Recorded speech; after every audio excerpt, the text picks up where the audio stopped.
ಇವತ್ತು ನನಗೊಂದು phone call ಬಂತು ನನ್ನ ಸ್ನೇಹಿತರದ್ದು. ಈ ಅಕ್ಷಯ ತೃತೀಯದಂದೇ ಚಿನ್ನವನ್ನ ಯಾಕೆ ಹೆಚ್ಚು ಖರೀದಿ ಮಾಡ್ತಾರೆ ಅಂತ ಅವರು ಕೇಳಿದ್ರು. ಈ ಅಕ್ಷಯ ತೃತೀಯದಂದು ಚಿನ್ನ ಖರೀದಿ ಮಾಡಿದ್ರೆ ಮನೆಯಲ್ಲಿ ವರ್ಷ ಪೂರ್ತಿ ಚಿನ್ನ ಬೆಳ್ಳಿ ಸಂಪತ್ತು ತುಂಬಿರ್ತದೆ ಎನ್ನುವ ನಂಬಿಕೆ ಇದೆ. ಹಾಗಾಗಿ ಅಕ್ಷಯ ತೃತೀಯ ಬಂದಾಗ ಚಿನ್ನದ ಅಂಗಡಿಗಳು ಜ್ಯುವೆಲ್ಲರಿಗಳು ಬನ್ನಿ ಅಕ್ಷಯ ತೃತೀಯದ ಶುಭ ದಿನದಂದು ಚಿನ್ನ ಖರೀದಿಸಿ ಅಂತೆಲ್ಲ ಜಾಹೀರಾತನ್ನ ಕೊಡ್ತವೆ. ಈ ದಿನದ ಎಲ್ಲಾ ಪತ್ರಿಕೆಗಳ ಮೊದಲ ಪುಟದಲ್ಲಿ ಇಡೀ ಪೇಜ್ ಚಿನ್ನದಂಗಡಿಯ ಜಾಹೀರಾತುಗಳೇ ಇರ್ತವೆ. ಜನ ಸಾಲ ಸೋಲೋ ಮಾಡಿ ಚಿನ್ನವನ್ನ ಖರೀದಿ ಮಾಡ್ತಾರೆ. ಚಿನ್ನದ ಅಂಗಡಿಗಳಲ್ಲಿ ಜನ ಗಿಜಿ ಕುಟ್ಟಿರ್ತಾರೆ. ಅಷ್ಟಕ್ಕೂ ಅಕ್ಷಯ ತೃತೀಯಕ್ಕೂ ಚಿನ್ನವನ್ನ ಹೆಚ್ಚು ಖರೀದಿಸುವ ಈ ಪರಿಪಾಠಕ್ಕೂ ಸಂಬಂಧ ಏನು? ಇದು ಯಾವಾಗ ಆರಂಭ ಆಗಿದ್ದು? ಯಾಕೆ ಆರಂಭ ಆಗಿದ್ದು? ಚಿನ್ನಕ್ಕೂ ಅಕ್ಷಯ ತೃತೀಯಕ್ಕೂ ಏನು ಸಂಬಂಧ? ಇದನ್ನ ತಿಳಿಯಬೇಕಾದ್ರೆ ನಾವು ಬಾಲ್ಯ ವಿವಾಹದ ಬಗ್ಗೆ ನಾವು ತಿಳ್ಕೊಳ್ಬೇಕಾಗಿದೆ. ಈ ಬಗ್ಗೆ ಕೆಲವು ವಿಚಾರಗಳನ್ನ ನಿಮ್ಮ ಮುಂದೆ ಇಡ್ತಾ ಹೋಗ್ತೀನಿ. ನಾನು ಚರಣ್ ವರ್ನಟ್. ನೀವಿನ್ನು ಪೀಪಲ್ ಟಿವಿಯ ಯೂಟ್ಯೂಬ್ ಚಾನೆಲ್ಗೆ ಸಬ್ಸ್ಕ್ರೈಬ್ ಆಗದೇ ಇದ್ದಲ್ಲಿ ಈಗಲೇ ಸಬ್ಸ್ಕ್ರೈಬ್ ಆಗಿ, ಹಾಗೆ ಬೆಲ್ಲೈಕನ್ ಒತ್ತೋದಕ್ಕೆ ಮರಿಬೇಡಿ. ನಮ್ಮ ಫೇಸ್ಬುಕ್, ಇನ್ಸ್ಟಾಗ್ರಾಮ್, ಟ್ವಿಟರ್ ಪೇಜ್ಗಳನ್ನು ಫಾಲೋ ಮಾಡೋದಕ್ಕೆ ಮರಿಲೇಬೇಡಿ.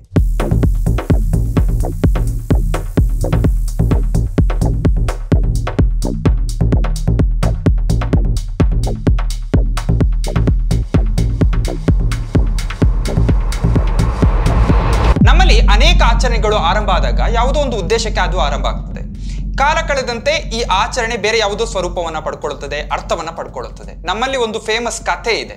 ಈ ಮನೆಗಳಲ್ಲಿ ದೈವಗಳಿಗೆ ದೇವರುಗಳಿಗೆ ಎಡೆ ಇಡುವಾಗ, ಅಂದ್ರೆ ಅಡಿಗೆ ಮಾಡಿ ಬಡಿಸಿಡುವಾಗ ಒಂದು ಬೆಕ್ಕನ್ನ ಕಟ್ಟಿ ಹಾಕಬೇಕು ಎನ್ನುವುದು. ಮನೆಯಲ್ಲಿ ಬೆಕ್ಕು ಇಲ್ಲದೆ ಇದ್ದಾಗ ಅವ್ರು ಪಕ್ಕದ ಮನೆಯಿಂದ ಬೆಕ್ಕನ್ನ ತಂದು ಹಗ್ಗದಲ್ಲಿ ಕಟ್ಟಿ ಹಾಕಬೇಕು. ಯಾಕೆ ಈ ಬೆಕ್ಕನ್ನ ಕಟ್ಟಿ ಹಾಕೋದು? ನಾವು ದೇವರಿಗೆ ಎಡೆ ಇಟ್ಟು ಸಾಮಾನ್ಯವಾಗಿ ಮಾಂಸದ ಎಡೆಯನ್ನ ಇಟ್ಟಾಗ ಮನೆಯಲ್ಲಿರುವ ಬೆಕ್ಕು ಬಂದು ಅದಕ್ಕೆ ಭಯ ಹಾಕ್ತದೆ, ಎಡೆಯನ್ನ ತಿಂತದೆ. ಮಾಂಸದ ಕೋಳಿ ತುಂಡಿದ್ರೆ ಅದನ್ನು ಕಚ್ಚಿಕೊಂಡು ಹೋಗ್ತದೆ. ಇದಕ್ಕೆ ಆ ಮನೆಯ ಬೆಕ್ಕನ್ನ ಕಟ್ಟಿ ಹಾಕ್ತಾರೆ. ಕಾಲ ಕಳೆದಂತೆ ಎಡೆ ಇಡುವಾಗ ಒಂದು ಬೆಕ್ಕನ್ನ ಮನೆಯ ಮೂಲೆಯಲ್ಲಿ ಕಟ್ಟಿ ಹಾಕುವುದು ಒಂದು ಸಂಪ್ರದಾಯದ ಹಾಗೆ ಅಂತ ಜನ ಭಾವಿಸುವುದಕ್ಕೆ ಆರಂಭ ಮಾಡಿದ್ರು. ಮನೆಯಲ್ಲಿ ಬೆಕ್ಕು ಇಲ್ಲದೆ ಇದ್ದಾಗ ಪಕ್ಕದ ಮನೆಯಿಂದ ಬೆಕ್ಕನ್ನ ತಂದು ಬಳ್ಳಿಯಲ್ಲಿ ಕಟ್ಟಿ ಹಾಕಿದ್ರು. ಇದು ನಾನು ಬಾಲ್ಯದಲ್ಲಿ ಇದ್ದಾಗ ನಮ್ಮ ಮನೆಯಲ್ಲಿ ಎಡೆ ಇಡುವಾಗ ಹೇಳಿದಂತ ಒಂದು ಕಥೆ. ಇದನ್ನ ಅನೇಕ ಬಾರಿ ಕೇಳಿದ್ದೇನೆ ನಾನು. ಇದೇ ಕತೆ ನಮ್ಮದಾಗಿದೆ. ಇವತ್ತು ನಾವಿವತ್ತು ಆಚರಿಸುವ ಅನೇಕ ಹಬ್ಬಗಳು ನಮ್ಮ ಸಮುದಾಯಗಳ ಹಬ್ಬಗಳ ಪಟ್ಟಿಯಲ್ಲಿ ಬರೋದೇ ಇಲ್ಲ. ಒಂದು ಸಮುದಾಯ ಆಚರಿಸುವ ಹಬ್ಬಗಳು ಅವರ ಬದುಕು, ಮುಖ್ಯವಾಗಿ ಕೃಷಿ ಬದುಕನ್ನ, ಜನರ ಜೀವನಾವರ್ತಕ್ಕೆ ಪೂರಕವಾಗಿರ್ತದೆ ಅದು. ಹಾಗಾಗಿ ನೀವು ನೋಡ್ಬೋದು, ನಿಮ್ಮ ಜಾತಿ ಸಮುದಾಯಗಳಲ್ಲಿ ಊರಿನಲ್ಲಿ ಆಚರಿಸುವ ಹಬ್ಬಗಳಿಗೂ ನಿಮ್ಮ ಕೃಷಿ ಬದುಕಿಗೂ ಸಂಬಂಧ ಇರ್ತದೆ. ಆದರೆ ಕಾಲ ಕಳೆದಂತೆ ಕೃಷಿ ಜೀವನ ಇಲ್ಲದೇ ಇದ್ದಾಗ, ಕೃಷಿ ಕಡಿಮೆಯಾದಾಗ ಹಬ್ಬದ ಅರ್ಥವು ಬೇರೆಯದೇ ಸ್ವರೂಪವನ್ನು ಪಡ್ಕೊಳ್ಳುತ್ತದೆ. ಉದಾಹರಣೆಗೆ ತುಳು ಭಾಷೆ ಮಾತನಾಡುವ ಜನರು ಆಟಿ ಎನ್ನುವ ಒಂದು ಹಬ್ಬವನ್ನು ಆಚರಿಸ್ತಾರೆ. ಆಟಿ ಅಂದ್ರೆ ತುಳುವಿನಲ್ಲಿ ಒಂದು ತಿಂಗಳು ಅಷ್ಟೇ. ಆಟಿ ಎಂಬುದು ಒಂದು ಹಬ್ಬವೇ ಅಲ್ಲ, ಅದೊಂದು ತಿಂಗಳಷ್ಟೇ. ಆ ತಿಂಗಳಲ್ಲಿ ಜನರು ಬೆಳೆದ ಎಲ್ಲಾ ಬೆಳೆಗಳು ಮನೆಯಲ್ಲಿ ಖಾಲಿಯಾಗಿರ್ತದೆ. ಮನೆಯಲ್ಲಿ ತಿನ್ನೋದಕ್ಕೆ ಏನೂ ಇರಲ್ಲ. ಜನರು ತಿನ್ನಲು ಆಹಾರ ಇಲ್ಲದೆ ಪರೆದಾಡುವಂತ ಸಮಯ ಅದು. ರೋಗ ರುಜಿನಗಳು ಬರುವಂತ ಕಾಲ ಅದು. ಹಾಗಾಗಿ ಮನೆಯ ಸುತ್ತಮುತ್ತ ಸಿಗುವ ತಜಂಕು ಮೊದಲಾದ ಕಾಡು ಸೊಪ್ಪುಗಳಿಂದ, ಆಮೇಲೆ ಈ ಹಲಸಿನಕಾಯಿಗಳಿಂದೆಲ್ಲ ಅಡಿಗೆ ಮಾಡಿ ಹೊಟ್ಟೆ ತುಂಬಿಸಿಕೊಳ್ತಾ ಇದ್ರು. ರೋಗಗಳು ಬರದೇ ಇರಲಿ ಅಂತ ಮಾರಿಗೆ ಬಲಿ ಕೊಡ್ತಾ ಇದ್ರು. ಮಾರಿಯನ್ನ ಊರಿನಿಂದ ಓಡಿಸ್ತಾ ಇದ್ರು. ಆಟಿಕಳೆಂಜನಂತಹ ಊರಿನಿಂದ ಮಾರಿಯನ್ನ ಓಡಿಸುವ ದೇವತೆಗಳು ಮನೆಗೆ ಆ ಟೈಮಲ್ಲಿ ಬರ್ತವೆ. ಕಾಲ ಕಳೆದಂತೆ ಜನರು ಆಟಿ ಅಂತ ಹೇಳಿದ್ರೆ ಅದೊಂದು ಹಬ್ಬ ಅಂತ ತಿಳ್ಕೊಂಡ್ರು. ಹಾಗಾಗಿ ಆಟಿ ಆಯನ, ಆಟಿ ಹಬ್ಬ ಅನ್ನುವುದನ್ನೆಲ್ಲ ಆಚರಿಸೋದಕ್ಕೆ ಆರಂಭ ಮಾಡಿದ್ರು. ಕಳೆದ 10-15 ವರ್ಷಗಳಿಂದ ಇದು ತುಂಬಾ ಪ್ರಚಾರವನ್ನ ಪಡ್ಕೊಂಡಿದೆ. ಒಂದು ಕಾಲದಲ್ಲಿ ದಟ್ಟ ದಾರಿದ್ರ್ಯ ಇದ್ದ ತಿಂಗಳಲ್ಲಿ, ಈ ಕಾಲದಲ್ಲಿ ಅದೇ ತಿಂಗಳು ಬಂದಾಗ ಜನ ಒಂದು ಸಭಾಭವನದಲ್ಲಿ ಸೇರಿಕೊಂಡು ತರತರದ ಅಡುಗೆ ಮಾಡಿ ಆಟಿ ಆಯನ ಅಂತ ಹಬ್ಬವನ್ನು ಆಚರಿಸ್ತಾರೆ. ಅದು ಈಗ ಬೆಂಗಳೂರಿಗೂ ಮುಂಬೈಗೂ ಕೂಡ ಹೋಗಿದೆ. ತುಳು ಸಂಘಟನೆಗಳು, ಸಂಘಗಳು ಆಟಿ ಹಬ್ಬವನ್ನ ತುಂಬಾ ವಿಜೃಂಭಣೆಯಿಂದ ಆಚರಿಸ್ತವೆ. ಇಂತಹ ನವನವೀನ ಹಬ್ಬಗಳು ಇವತ್ತು ಶುರುವಾಗಿವೆ. ಒಮ್ಮೆ ಶನಿ ಪೂಜೆ ತುಂಬಾ ಫೇಮಸ್ ಆಗಿತ್ತು. ಆಮೇಲೆ ಟಿವಿಯಲ್ಲಿ ಬರುವ ಈ ಗಡ್ಡ ಬಿಟ್ಟಂತ ಜ್ಯೋತಿಷಿಗಳ ಮಾತು ಕೇಳಿ ಜನರು ವರಮಹಾಲಕ್ಷ್ಮಿ ಪೂಜೆಯನ್ನ ಮಾಡೋದಕ್ಕೆ ಶುರು ಮಾಡಿದ್ರು. ಈಗ ಕರ್ನಾಟಕದ ಇತಿಹಾಸದಲ್ಲಿ ಎಂದೆಂದಿಗೂ ಇಲ್ಲದಂತಹ ಈ ವರಮಹಾಲಕ್ಷ್ಮಿ ಪೂಜೆ ಹಬ್ಬಕ್ಕೂ ಈಗ ಸರ್ಕಾರ ರಜೆಯನ್ನು ಕೊಡ್ತಾ ಇದೆ. ಹೀಗೆ ಆಚರಣೆ ಅರ್ಥ ಕಳೆದುಕೊಂಡು ಬೇರೆ ಒಂದು ಅರ್ಥವನ್ನ ಪಡೆಯುವಂತಹ ಇನ್ನೊಂದು ಉದಾಹರಣೆಯೇ ಈ ಅಕ್ಷಯ ತೃತೀಯ. ಅಂದ್ರೆ ಬೇರೆ ಬೇರೆ ಹಬ್ಬಗಳು, ಬೇರೆ ಬೇರೆ ಸಮಯದಲ್ಲಿ ಹೊಸ ಹಬ್ಬಗಳು ಬರ್ತಾ ಇರ್ತವೆ. ಅದನ್ನ ಜನ ಆಚರಿಸಿಕೊಂಡೇ ಹೋಗ್ತಾರೆ. ತುಂಬಾ ವರ್ಷಗಳ ಹಿಂದೆ ಅಕ್ಷಯ ತೃತೀಯಕ್ಕೂ ಚಿನ್ನ ಖರೀದಿ ಮಾಡುವುದಕ್ಕೂ ಯಾವುದೇ ಸಂಬಂಧ ಇರಲಿಲ್ಲ. ಅಕ್ಷಯ ತೃತೀಯ ಬಂದಾಗ ಕೆಲವು ವರ್ಷಗಳ ಹಿಂದೆಯಿಂದ ಚಿನ್ನವನ್ನ ಖರೀದಿ ಮಾಡಿ ಅಂತ ಪತ್ರಿಕೆಗಳಲ್ಲಿ ಜಾಹೀರಾತುಗಳು ಬರ್ತಾ ಇದ್ವು. ಆ ಹಿಂದೆ, ಅದಕ್ಕಿಂತ ತುಂಬಾ ವರ್ಷಗಳ ಹಿಂದೆ ಅದು ಬರ್ತಾ ಇರಲಿಲ್ಲ. ಈಗ ಅದು ಹೆಚ್ಚೆಚ್ಚು ಬರ್ತಾ ಇದ್ದಾವೆ. ಆದ್ರೆ ಈಗ ಅದು ಯಾಕೆ ಹೆಚ್ಚಾಗಿದೆ, ಯಾಕೆ ಬರ್ತಾ ಇದೆ? ವೈಯಕ್ತಿಕವಾಗಿ ಕರ್ನಾಟಕದ ಕರಾವಳಿ ಪ್ರದೇಶದ ಮನೆಗಳಲ್ಲಿ ನಾನು ನೋಡಿದ ಹಾಗೆ ಅಕ್ಷಯ ತೃತೀಯವನ್ನು ಆಚರಿಸೋದಿಲ್ಲ. ಇನ್ನು ಕರ್ನಾಟಕದ ಬೇರೆ ಭಾಗಗಳಲ್ಲಿ ತುಂಬ ಕಡಿಮೆ ಅದನ್ನು ಆಚರಿಸೋದು. ಈ ದಿನದಂದು ನನ್ನ ಮನೆಯಲ್ಲಿ ದೈವಗಳಿಗೆ ದೇವರುಗಳಿಗೆ ಯಾವುದೇ ಎಡೆ ಇಡೋದಿಲ್ಲ, ಅದೊಂದು ಹಬ್ಬವೇ ಅಲ್ಲ ನಮಗೆ. ಆದರೆ ಅಕ್ಷಯ ತೃತೀಯ ಹಿಂದೂ ತಿಂಗಳ ವೈಶಾಖ ಶುಕ್ಲ ಪಕ್ಷದ 3ನೇ ತಿಥಿ ಎಂದು ಬರ್ತದೆ. ಅಕ್ಷಯ ಅಂದ್ರೆ ಕ್ಷಯವಾಗದ್ದು, ಕಮ್ಮಿ ಆಗದ್ದು, ನಾಶವಾಗದ್ದು. ತೃತೀಯ ಅಂದ್ರೆ ಚಂದ್ರನ 3ನೇ ಹಂತ.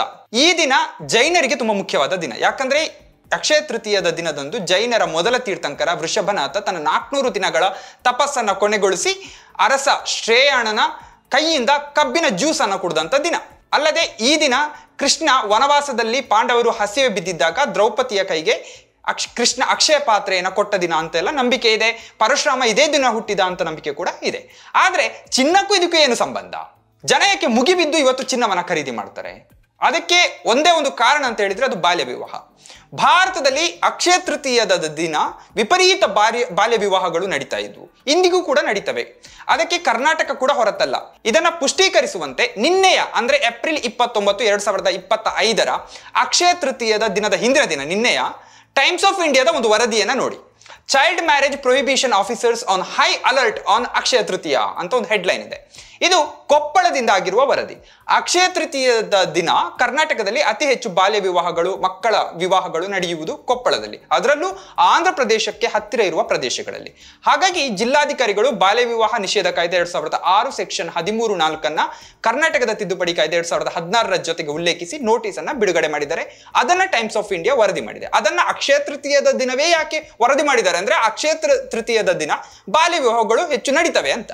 ಇದು ಬರೀ ಕರ್ನಾಟಕ ಮಾತ್ರ ಅಲ್ಲ, ಅಕ್ಷಯ ತೃತೀಯದ ದಿನ ಇಡೀ ದೇಶವೇ ಬಾಲ್ಯ ವಿವಾಹದ ಬಗ್ಗೆ ಜಾಗರೂಕತೆಯಿಂದ ಇರ್ತದೆ.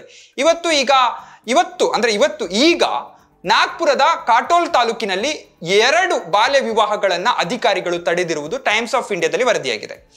ರಾಜಸ್ಥಾನದ ಬುಂಡಿ ಜಿಲ್ಲೆಯಲ್ಲಿ ಕಳೆದ ಸೋಮವಾರ ಅಂದ್ರೆ ಏಪ್ರಿಲ್ 28 ಅಕ್ಷಯ ತೃತೀಯದ ದಿನದಂದು ಅಂದ್ರೆ ಇವತ್ತು ನಡೆಯಬೇಕಾಗಿದ್ದ 14 ಬಾಲ್ಯ ವಿವಾಹಗಳನ್ನ, ಬರೋಬ್ಬರಿ 14 ಬಾಲ್ಯ ವಿವಾಹಗಳನ್ನ ಅಧಿಕಾರಿಗಳು ತಡೆದಿದ್ದಾರೆ.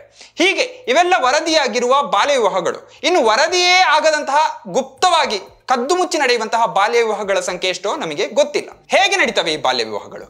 ಈ ದಿನ ಸಂಬಂಧಿಕರೆಲ್ಲ ಸೇರಿರುವಾಗ ಒಂದು ಮನೆಯ ಹೆಣ್ಣು ಮಗುವಿಗೆ ಚಿನ್ನವನ್ನ ನೀಡಿ ಆಕೆಯನ್ನು ಅಧಿಕೃತವಾಗಿ ಅವಳನ್ನ ಇನ್ನೊಂದು ಮನೆಯ ಗಂಡಿಗೆ ಮಾತುಕತೆ ನಡೆಸ್ತಾರೆ. ಕೇರಳದಲ್ಲಿ ಇದನ್ನ ಒಳ ಇಡಲ್ ಚಳಂಗು ಅಂತ ಕರೀತಾರೆ. ಅಂದ್ರೆ ಬಳೆ ಉಡುಗೊರೆ ಕೊಡೋದು. ಚಿನ್ನದ ಬಳೆಯನ್ನು ಉಡುಗೊರೆ ಕೊಟ್ಟು ಆಕೆಯನ್ನ ಮದುವೆ ಮಾಡುವುದು ನಮ್ಮ ಇನ್ನೊಂದು ಮನೆಯ ಗಂಡು ಮಗುವಿಗೆ. ಅಂದ್ರೆ ಪುಟಾಣಿ ಬಾಲಕಿಯನ್ನ ಚಿನ್ನದ ಬಲೆಯನ್ನು ಕೊಟ್ಟು ನಿಶ್ಚಿತಾರ್ಥ ಮಾಡ್ಕೊಳ್ಳೋದು. ಆಕೆ ಪ್ರಾಯಕ್ಕೆ ಬಂದ ಮೇಲೆ ಆಕೆಯನ್ನ ಗಂಡನ ಮನೆಗೆ ಕರ್ಕೊಂಡು ಬರಲಾಗ್ತದೆ. ಉತ್ತರ ಭಾರತದಲ್ಲಿ ಸತ್ತಾ ಬಟ್ಟ, ಅಟ್ಟಾಸತ್ತ, ಒಟ್ಟಸತ್ತ ಅಥವಾ ಶಿಗಾರ್ ಮುಂತಾದ ಬಾಲ್ಯ ವಿವಾಹ ಪದ್ಧತಿಗಳು ಬೆಳೆದಿದ್ವು. ರಾಜಸ್ಥಾನದ ಟೋಂಕ್ ಮತ್ತೆ ಬಿಕನೇರ್ನಲ್ಲಿ ಜನಪ್ರಿಯವಾಗಿರುವ ಅಟ್ಟಸತ್ತ ಎನ್ನುವ ಪದ್ಧತಿ ಹುಟ್ಟಿಕೊಂಡಿತ್ತು. ಇದು ಸೊಸೆಗೆ ಪ್ರತಿಯಾಗಿ ಮಗಳನ್ನ ವಿನಿಮಯ ಮಾಡಿಕೊಳ್ಳುವ ಪದ್ಧತಿ. ಅಂದ್ರೆ ಹೆಣ್ಣು ಮಕ್ಕಳ ಸಂಖ್ಯೆ ಕಡಿಮೆ ಇದ್ದ ಹಾಗೆ ಇಂತಹ ಆಚರಣೆಗಳು ಬಂದ್ವು. ಅಂದ್ರೆ ನಮ್ಮ ಮನೆಯಲ್ಲಿ ಈಗ ಒಂದು ಹೆಣ್ಣು ಮಗು ಇದ್ರೆ ಅದನ್ನ ಇನ್ನೊಂದು ಮನೆಯ ಹೆಣ್ಣು ಮಗುವನ್ನ ನಮ್ಮ ಮನೆಯ ಗಂಡಿಗೆ ತಂದುಕೊಂಡು ನಮ್ಮ ಹೆಣ್ಣು ಮಗುವನ್ನ ಇನ್ನೊಂದು ಮನೆಗೆ ಕೊಡುವುದು. ಗಂಡು ಸಣ್ಣ ಹುಡುಗನೂ ಇರ್ಬೋದು ಅಥವಾ ಪ್ರಾಯಕ್ಕೆ ಬಂದಿರುವ ಯುವಕನು ಕೂಡ ಆಗಿರ್ಬೋದು. ಆದ್ರೆ ಕೊನೆಯಲ್ಲಿ ಈ ಶೋಷಣೆಯನ್ನು ಅನುಭವಿಸುವುದು ಹೆಣ್ಣು ಮಾತ್ರ. ಅಕ್ಷಯ ತೃತೀಯದ ದಿನ ಜ್ಯೋತಿಷ್ಯರನ್ನ ನೋಡಿ ಮದುವೆಯ ಕಾಲ ನಿಗದಿ ಮಾಡುವ ಅಗತ್ಯ ಇಲ್ಲ. ಈ ದಿನವನ್ನ ಅಕಾತೀಜ್ ಅಂತ ಕರೀತಾರೆ. ಈ ದಿನ ಅನೇಕ ವ್ಯವಹಾರಗಳು ನಡೀತವೆ, ಹೊಸ ವ್ಯವಹಾರಗಳೆಲ್ಲ ನಡೀತವೆ. ಹೆಣ್ಣಿನ ವ್ಯವಹಾರ ಕೂಡ ಇಲ್ಲಿ ನಡೀತದೆ. ವಸ್ತುಗಳ ಖರೀದಿ, ಮಾರಾಟ ಆದ ಹಾಗೆ ಹೆಣ್ಣು ಮಕ್ಕಳನ್ನ ಚಿನ್ನ ಕೊಟ್ಟು ಖರೀದಿ ಮಾಡ್ತಾರೆ. ಅವಳು ಯೌವನಕ್ಕೆ ಬಂದಾಗ ಅವಳನ್ನ ಗಂಡಿನ ಮನೆಗೆ ಕರ್ಕೊಂಡು ಹೋಗ್ತಾರೆ. ಅಕ್ಷಯ ತೃತೀಯದ ದಿನದಂದು ನಡೆಯುವ ಈ ವ್ಯವಹಾರಗಳಲ್ಲಿ ಗಂಡು ಬೇಕಾಗಿಲ್ಲ, ಈಗ ವರ ಬೇಕಾಗಿಲ್ಲ. ಹಿರಿಯರೆಲ್ಲ ಹೆಣ್ಣಿನ ಮನೆಯಲ್ಲಿರುವಾಗ ಚಿನ್ನವನ್ನ ಖರೀದಿಸಿ ಆಕೆಗೆ ಕೊಟ್ಟು, ಬಲೆಯೋ ಏನೋ ಕೊಟ್ಟು ಆಕೆಯನ್ನ ತಮ್ಮ ಗಂಡಿಗೆ ನಿಗದಿ ಮಾಡಿಕೊಳ್ಳುತ್ತಾರೆ. ಇಡೀ ಊರೇ ಇಂತಹ ಕೃತ್ಯವನ್ನ ಮಾಡ್ತದೆ. ಬಾಲ್ಯ ವಿವಾಹ ಮಾಡುವ ಸಾವಿರಾರು ಜನರು ಚಿನ್ನದ ಆಚಾರ್ಯ ಬಳಿಗೆ ಹೋಗಿ ಅಥವಾ ಚಿನ್ನದ ಅಂಗಡಿಗೆ ಹೋಗಿ ಚಿನ್ನವನ್ನ ಖರೀದಿ ಮಾಡ್ತಾರೆ. ಈ ಚಿನ್ನವನ್ನ ಹೆಣ್ಣಿಗೆ ಕೊಟ್ಟು ಬಾಲ್ಯ ವಿವಾಹ ನಡೆಸ್ತಾರೆ. ಹಾಗಾಗಿ ಚಿನ್ನದ ವ್ಯಾಪಾರ ಅಕ್ಷಯ ತೃತೀಯದ ದಿನದಂದು ತುಂಬಾ ಜೋರಾಗಿ ನಡೀತದೆ. ಯಾಕಂದ್ರೆ ಬಾಲ್ಯ ವಿವಾಹ ಹೆಚ್ಚಾಗಿ ಆ ದಿನಗಳಲ್ಲಿ ನಡೀತಾ ಇತ್ತು.